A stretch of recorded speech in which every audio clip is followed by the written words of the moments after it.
किती वेळची पाहून राहिली तुम्ही त्या बाईला विनाकारण चिडून राहिल्यात. कशाला चिडून राहिल्यात रे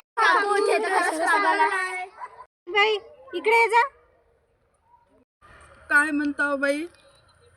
तुम्हाला काय झालं? तुम्ही लय परेशान दिसून राहिल्या, एकदम खाली मान घालून चालल्या. काय झालं बाई? ओ बाई, मी पागल नाही हो. हे लेकरं की विनाकारणच मला त्रास देऊन राहिले. माझ्यासोबत खूप मोठा घोर झाला.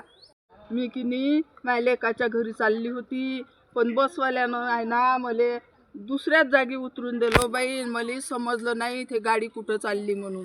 आणि मला की नाही बाई आता समजूनच राहिलो कोण्या रस्त्यानं जाऊन, आता कोणती गाडी पकडू आणि काय करू आता मी.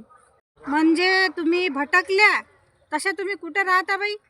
बाई मी त्या खेड्यावर राहतो आणि मला जायचं होतं नागपूरले.